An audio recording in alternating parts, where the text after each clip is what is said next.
Hi hello welcome to NIN media. యుద్ధం వద్దు ఆపేద్దామని మన దేశంలోని శాంతి కాముకులు, మేధావులు, ఆలోచనాపరులు చెప్తే బత్తాలిబన్లు పాకిస్తాన్కు వెళ్ళిపోమ్మని గోల చేశారు. ఇదే బత్తాలిబన్లకు ట్రంప్ మాట మాత్రం వేరే వాక్య కూర్చుంది. వీళ్ళు కూడా బీజేపీ నేతల్లాగానే పెద్ద హిపోక్రాట్స్ లాగా తయారయ్యారు. 26 మంది ప్రాణాలను పొట్టన పెట్టుకున్న ఉగ్రవాదులను మనం పట్టుకోలేకపోయాం. పైగా మన దేశ పౌరులు కొందరిని, మన జవాన్లను కొందరిని గాయాల పాలు చేసుకున్నాం. కొందరి ప్రాణాలు కూడా పోగొట్టుకున్నాం. ఇంకొంతమంది మహిళల నుదుట సింధూరాన్ని తుడిచేశాం. ఇదా ప్రతీకార చర్య?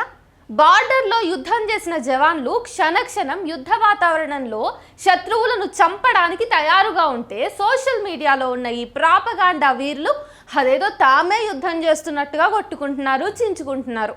మన మీడియా గురించి ఎంత తక్కువ మాట్లాడితే అంత మంచిది భయ్యా. ఇంటర్నేషనల్ ప్లాట్ఫామ్లో ఇండియా ఇజ్జత్ తీయడానికి శత్రు దేశాలు కూడా అవసరం లేదు మనకు. మన మీడియా ఒక్కటి ఉంటే చాలు.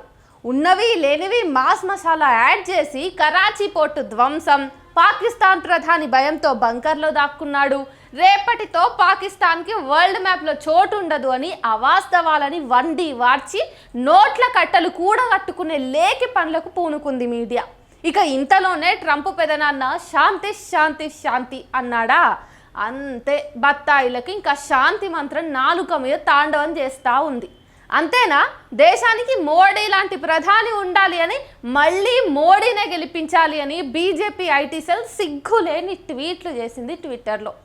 ఫారిన్ సెక్రటరీ యుద్ధ విరమణను ప్రకటించిన పాపానికి ఈ దేడిది మా గాళ్ళు ఫారిన్ సెక్రటరీ కూతురి మీద దారుణ ట్రోలింగ్స్కి దిగడంతోనే ఆయన ట్విట్టర్ను ప్రైవేట్ పెట్టుకొని పాపం డిప్రెస్ అయిపోయిండు. ఆయన ఒక్క ప్రశ్నకు సమాధానం చెప్పండి. బీజేపీ అండ్ కో అమెరికా అధ్యక్షుడు ట్రంప్ ఆజ్ఞ మేరకు సరిహద్దు యుద్ధంలో కాల్పుల విరమణ ప్రకటించేశారు.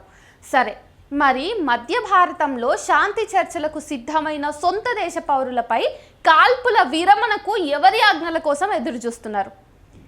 ఇంకా నేను ఇవన్నీ చూసి ఇందులో దేశభక్తి ఎక్కడుందా అని వెతుక్కుంటున్నా. ఉన్నదంతా మోదీ మీద, బీజేపీ మీద భక్తి మాత్రమే అని జనాలు గ్రహిస్తారా? ఏమో ఇక మీకే తెలవాలి. ఇంత ఓపెన్గా ఇన్ని జరుగుతుంటే కూడా పిచ్చి ప్రజలు గుర్తించకపోతే, గ్రహించకపోతే ఎవరిది తప్పనాలి?